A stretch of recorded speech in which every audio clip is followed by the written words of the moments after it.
Assalamualaikum warahmatullahi wabarakatuh. Alhamdulillahirrahmanirrahim. Wassalatu wassalamu ala asyrafil mursalin wa ala alihi wasahbihi ajma'in. Alhamdulillah, sekali lagi kita bertemu ya anak-anak. Kelas sejarah pada pagi ini kita menyambung pengajian kita iaitu pada bab 7.3 berkaitan dengan penentangan masyarakat tempatan terhadap kuasa barat. Kalau kemarin kita telah membincangkan tentang bagaimana sistem pentadbiran baratnya yang telah menyebabkan memberi kesanan yang besar kepada pentadbiran tempatan dan juga kepada masyarakat tempatan sendiri. Jadi pada hari ini kita akan melihat tentang kesan daripada pentadbiran barat ini membawa kepada penentangan masyarakat tempatan terhadap kuasa barat ya anak-anak. Jadi sila rujuk muka surat buku teks buku surat 184. Baik anak-anak yang dikasihi sekalian, jadi masyarakat tempatan ni melahirkan rasa tidak puas hati berkaitan dengan bentuk pentadbiran kuasa barat yang telah mengubah bentuk sistem pentadbiran tempatan dan juga menyusahkan masyarakat tempatan, rakyat jelata ya.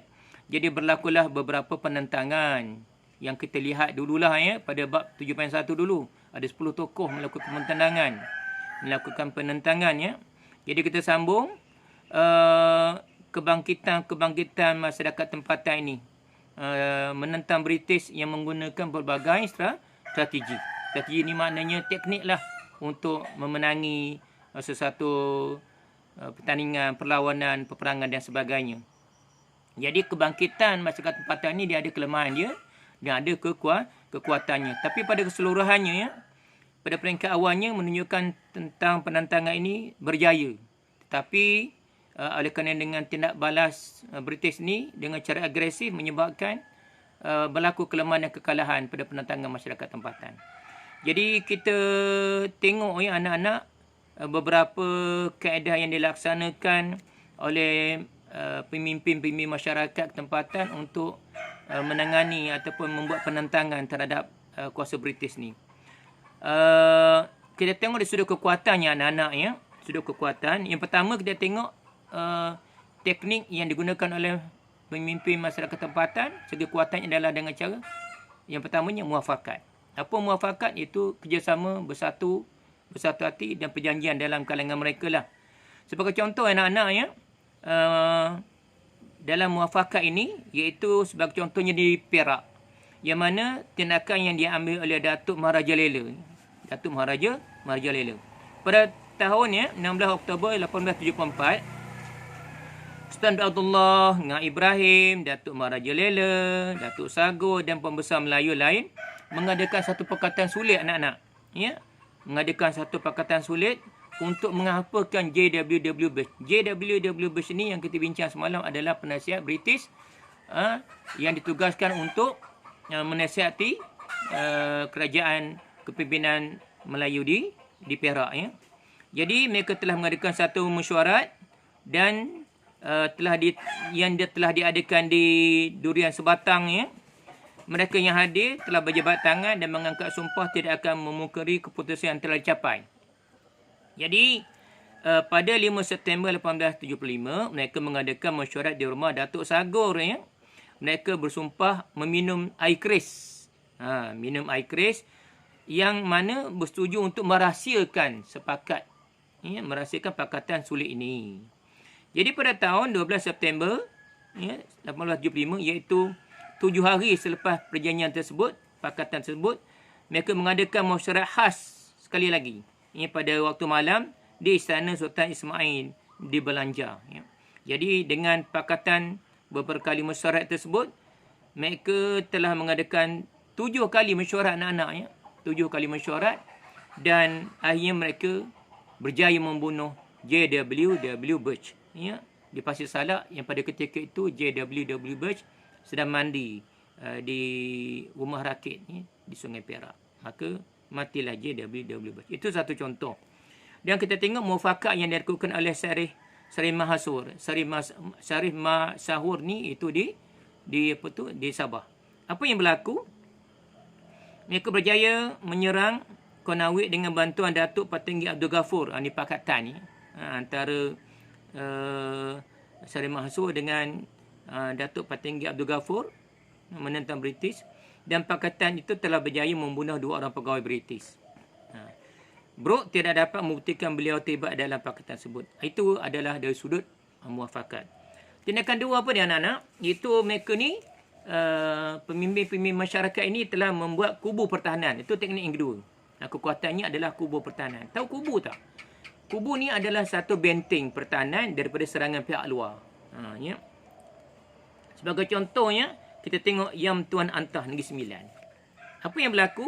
Yam Tuan Antah ni berjaya mematahkan serangan British pada peringkat awal penentangan kerana kekuatan kubu di Paroi dan kubu Bukit Putus. Ya. Bukit Putus ni Negeri Sembilan lah dengan Paroi ni. Jadi kedua-dua kubu semula jadi tersebut terlalu ampuh untuk ditembusi oleh pihak British kerana terletak di atas bukit yang tinggi. Jadi dah lah ada kubu letak bukit yang tinggi, jadi menyukarkan British untuk melawan dan memasukinya. Jadi terdapat langan ranjau dan pokok tumbang di bahagian hadapan. Jadi tempat yang sangat strategik menyebabkan sukar pihak British untuk sampai ke kubu tersebut. Dan di kawasan kubu tersebut dikelilingi oleh kawasan bukit dan Bukit Bukau. Itu yang berlaku pada Negeri Sembilan. Ya. Dan kita tengok di Rentap ni, Sarawak, yang mana penentangan Rentap ini berjaya mematahkan serangan keluarga Brooke sebanyak 2 kali. Itu pada tahun 1857 dan juga pada 1858 kerana kekuatan kubu Bukit Sadok ni lah. Itu pentingnya kadang-kadang dalam peperangan. Ya, kubu pertahanan ni. Jadi kubu Bukit Sadok terletak di kawasan curam dan pembukitan yang tinggi. Bila bukit tinggi menyebabkan sukar untuk musuh naik. Ya. Jadi tambahan pula dikelilingi oleh hutan rimba dan batu kapur. Terdapat halangan kayu belian. Kayu bilian ni adalah kayu yang lebih kukuh daripada kayu jati lah, kayu balak. Ya. Kayu belian ni terdapat di Sabah dan Sarawak lah. Jadi kayu belian ni dijadikan sebagai halangan lah. Yang mana ketebalan kayu belian tu disusun setebal 2 kaki. Jadi kalau ada peluru pun sukar untuk ditembusi sebab kayu ni keras. Ya. Jadi Rentap juga menggunakan meriam, bujang timpang berang. Ni kena ingat ni. Meriam yang dinamakan bujang timpang berang yang diperbuat daripada besi, yang diletak di atas kubu. Ya. Tu yang dilakukan oleh Rentap. Dan satu lagi Mak Sator. Ya. Apa yang Mak Sator telah buat? Mak Sator juga mempunyai kubu yang dikenali sebagai kubu Mak Sator yang terletak di kampung Kepayan Lama, Tambunan. Ini pun juga di kawasan Sabah. Dan juga di mana kawasan ini berdekatan pula dengan kota Mak Saleh di Tibabar. Jadi oleh kerana kedudukannya yang strategik ni menyebabkan sukar untuk pihak British menawan kawasan tersebut. Jadi tambahan pula kota ini strategik, terletak di tepi sungai yang memudahkan mendapat bekalan air. Kota ini menjadi pusat tinjauan kegiatan British selepas itulah. Baik. Dan kekuatan yang ketiga adalah persenjataan. Persenjataan iaitu menggunakan alat senjata. Ya. Jadi kita tengok yang pertama iaitu Dol Said di Negeri Sembilan. Apa yang telah diambil tindakan oleh Dol Said? Dol Said mendapat bantuan angkatan tentera daripada Rembah dan wilayah menjadi jiran kepada Naning ni. Angkatan tersebut menggunakan senapan jenis flintlock dan Snider Rifles ketika membuat serangan terhadap British. Jadi maknanya British menggunakan senjata api dan begitu juga Dol Said dengan bantuan wilayah-wilayah yang berhampir dengannya menyokongnya dan membantunya juga menggunakan senjata api. Jadi itu adalah kekuatannya lah. Beliau juga menggunakan meriam kecil yang dinamakan sebagai Lela Rentaka yang mudah dibawa ke medan pertempuran. Jadi meriam kecil ni ringan. Jadi mudah untuk diletak di mana-mana dan dibawa ke mana-mana dan digunakan untuk peperangan. Ya. Baik, itu anak-anak dari sudut kekuatan, apa yang telah diambil tindakan. Dan satu lagi segi kekuatannya adalah di sudut perundangan sendiri. Sudut perundangan. Jadi apa yang kita lihat di sini adalah Haji Abdul Rahman Limbung. Baik anak-anak, Haji Abdul Rahman Limbung ni di mana ya tempat pertahanan dia? Kita dah tahu bahawa kalau kita lihat balik semula kepada peta dulu, muka surat 170, ya, Haji Abdul Rahman Limbung ini adalah orang besar yang melakukan penentangan di mana? Di Terengganu. Ya anak-anak. Baik, apa yang dilakukan oleh Haji Abdul Rahman Limbung? Haji Abdul Rahman Limbung, beliau telah memohon lesen pledor untuk membela para petani di Terengganu di mahkamah dengan menggunakan hujah agama lah. Ya, tu sudut perundangan yang dibuat. Beliau menyatakan bahawa tanah yang dikerjakan itu adalah oleh mereka adalah hak Allah SWT dan rakyat bebas mengerjakannya tanpa perlu membayar cukai. Itu tindakan dia buat melalui perundangan. Beliau berujar sistem percukaian diperkenalkan oleh British adalah berlawanan dengan hukum syarak dan melalui perbicaraan tersebut beliau menuntut hak mengerjakan tanah harus mengikut hukum agama Islam. Itu yang telah dilaksanakan oleh Haji Abdul Rahman Limbung di sudut perundangan. Baik, ada 4 ya anak-anak segi kekuatannya seolah balik. Pertama adalah sudut muafakat. Yang keduanya sudut kubu pertahanan. Yang ketiga adalah peperangan menggunakan persenjataan dan juga penentangan melalui perundangan. Baik anak-anak, seterusnya kita lihat sudut kelemahan pula. Sudut kelemahan. Jadi kebanyakan kebangkitan menentang British hanya dimenangi oleh masyarakat tempatan pada peringkat awal penentangan saja ya anak-anak. Peringkat awalnya mereka menang. Selepas itu kebangkitan tersebut dapat ditangkis dengan mudah oleh pihak British. Jadi kita lihat apakah kelemahan-kelemahannya. Yang tadi kita lihat ada 4 kekuatan. Hari ini kita lihat tentang bagaimana bentuk kelemahannya. Baik, yang pertama, kelemahan di sudut penentangan senjata. Sama-sama menggunakan senjata, British gunakan senjata dan begitu juga kerajaan tempatan juga menggunakan senjata.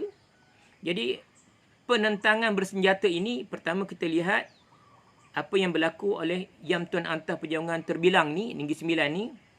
Jadi berlaku penentangan antara peralatan senjata. Yang mana British menggunakan alat senjata yang besar. Menggunakan alat senjata yang besar yang boleh menguburkan, yang boleh menghancurkan kubu pertahanan Yam Tuan Antah ni lah. Yam Tuan Antah ni pula kita lihat bahawa dia ni kekurangan peralatan dan juga kekurangan persenjataan dan juga peluru. Jadi bila peluru tak ada, ubat bedil tu iaitu yang dipanggil sebagai apa? Serbuk untuk meletupkan meriam tersebut ya, bagi melontarkan peluru tersebut pun dah habis. Tak cukup ya. Jadi akhirnya British berjaya menawan Parau dan Bukit Putus. Akhirnya Yam Tuan Antah berundur ke Johor. Itu satu ya. Yang kedua kita tengok juga rentak. Dia rentak yang di Sarawak yang kita bincang tadi bahawa Brooke berjaya menawan rentak dengan serangan ketiga. Ya. Jadi Brooke menggunakan senjata meriam tembaga yang diberi nama Bukit Sadok dan angkatan-tentera yang lebih besar. Akhirnya mereka berjaya menyebabkan rentak berundur ke Itabai. Itu kelemahan lah sudut penjataan. Kemudian tu kita tengok pula bagaimana ancaman perangan barat. Tadi kerajaan Melayu tempatan telah menggunakan perundangan seperti mana Haji Abdul Rahman Limbung. Tapi barat pun menggunakan juga ancaman sudut perundangan barat sendiri. Jadi bila mana Haji Abdul Rahman Limbung telah menggunakan hujah jina mahkamah yang kita bincang tadi, maka British juga menggunakan perundangan barat. Kita lihat bahawa kebangkitan pada tahun 1922, petani di Kuala Telemur menentang pertuaran baru dengan membersihkan tanah tanpa mengambil kebenaran. Tu. Pada tahun 1925, seramai 300 hingga 500 orang petani berkumpul di Kuala Telemur dan membersihkan 200 ekor tanah milik Nik Maimunah dan 400 ekor tanah kerajaan tanpa kebenaran. Ya. Dan yang ketiga, kebangkitan tahun 1928 berlaku kebangkitan tani di Marang, Kuala Telemur dan Kuala Berang ya. Mereka mengisytiharkan perang terhadap British, menduduki balai polis, menduduki bangunan kerajaan dan mengibarkan bendera merah di Kuala Berang. Jadi Abdul Rahman Limbung ditangkap. Kemudian bila dibicarakan di Pulau Terengganu, beliau dijatuhi hukuman buang negeri ke Mekah dan atas kesalahan mengasuh tindakan-tindakan yang telah diambil oleh oleh kerajaan British, ya. Itu dari sudut ancaman perundingan barat lah. Dan yang ketiga, gagal mentafsir perjanjian. Jadi Datuk Maharaja Lela Pahlawan Melayu ni, anak-anaknya, apabila tindakan Sultan di Pasar Perak untuk mencabar perjanjian Pangkor menemui kegagalan, ya, jadi mereka telah berusaha untuk membatalkan perjanjian tersebut dengan tujuan adalah untuk menegakkan keadilan masyarakat tempatan, tetapi untuk membatalkan perjanjian Pangkor perlu mendapat sokongan daripada British, ya. Jadi British ni pandai, ya. Pembesar Melayu ni tidak diberi masa yang cukup untuk meneliti perjanjian Pangkor. Jadi dalam perjanjian Pangkor tu beberapa peraturan perjanjian yang telah disepakati, tetapi oleh kerana sebab kepimpinan masyarakat tempatan ni dia tak boleh kurang memahami, gagal mentafsir perjanjian, menyebabkan bahawa perjanjian Pangkor tu tetap berkuasa dan menggugat ataupun mengurangkan ataupun menyebabkan kuasa British menguasai kerajaan Negeri Perak. Dan yang terakhirnya anak-anak adalah dari sudut tipu muslihatnya. Bagaimana yang dilakukan oleh kegagalan ataupun kelemahan yang telah dilaksanakan. Pertama kita tengok bagaimana Tok Janggutnya. Tok Janggut ni adalah pejuang negeri Kelantan. Jadi British mendesak Sultan Mahmud keempat Kelantan supaya mengisytiharkan perjuangan Tok Janggut dan pengikutnya sebagai pendekaan terhadap Sultan Kelantan. Ni British yang guna ketipu muslihat. Jadi muslihat British berjaya menakutkan rakyat supaya tidak menyokong atau menyertai perjuangan Tok Janggut. Ni maknanya British guna ketipu muslihat menghasut Sultan dan menyebabkan rakyat tak berani untuk membantu Tok Janggut, ya. Dan begitu juga Mak Saleh di Sabah, yang mana SBUB menggunakan tipu muslihat untuk melemahkan perjuangan beliau. Dalam rundingan pendamaian di Menggatal, ya, pada 1898, SBUB membenarkan beliau mentadbir darah Tambunan. Pada tahun 1899, SBUB mengambil alih pentadbiran di Tambunan pula. Jadi maknanya dibagi sekejap saja, itu tipu daya helah yang digunakan oleh pihak British, menyebabkan akhirnya British mendapat menguasai di Sabah, ya. Jadi anak-anak yang dikasihi sekalian, kita lihat muka surat 189, kenapa ataupun sebab kegagalan penentangan masyarakat tempatan, ya, terhadap British ni. Kita lihat ada 6 faktor anak-anaknya pada keseluruhannya kegagalan tersebut. Yang pertama adalah faktor istana. Faktor istana, ya. Jadi British menggunakan istana untuk memadam kebangkitan masyarakat tempatan. Jadi bagaimana British dapat menguasai istana, dan sememangnya rakyat tempatan ni dia akur kepada pemerintahan istana, iaitu Sultan. Jadi atas apa arahan Sultan yang telah dapat dikuasai oleh British, maka rakyat tempatan akan mematuhinya. Itu yang pertama.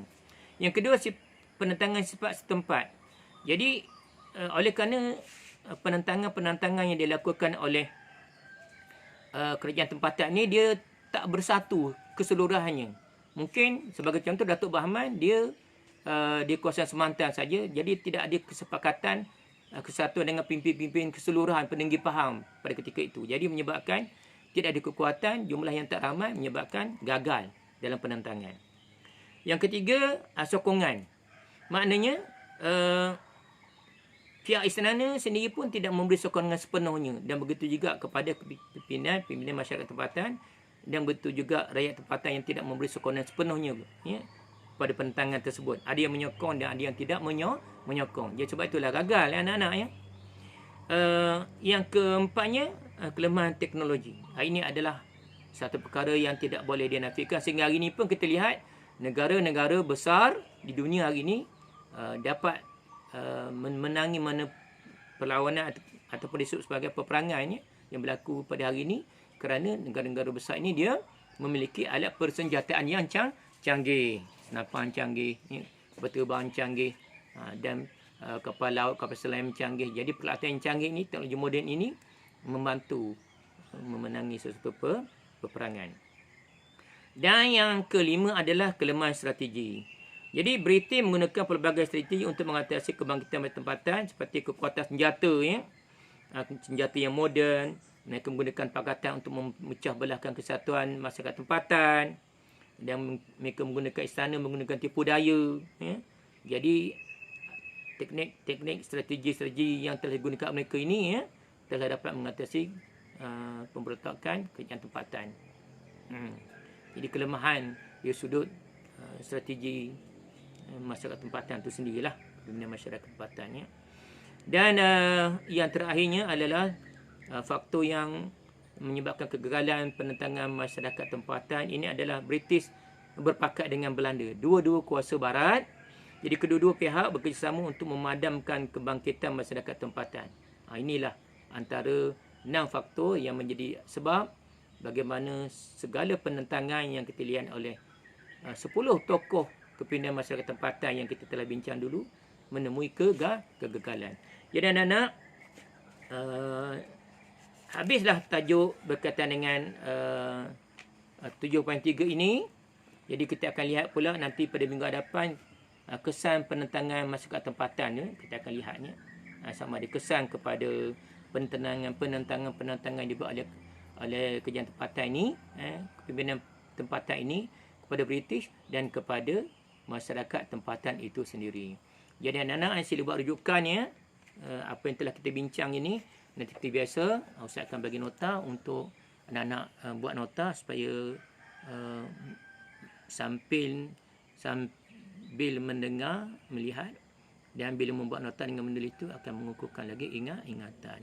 Wallahu alam anak-anaknya. Jumpa lagi insya-Allah. Assalamualaikum warahmatullahi wabarakatuh.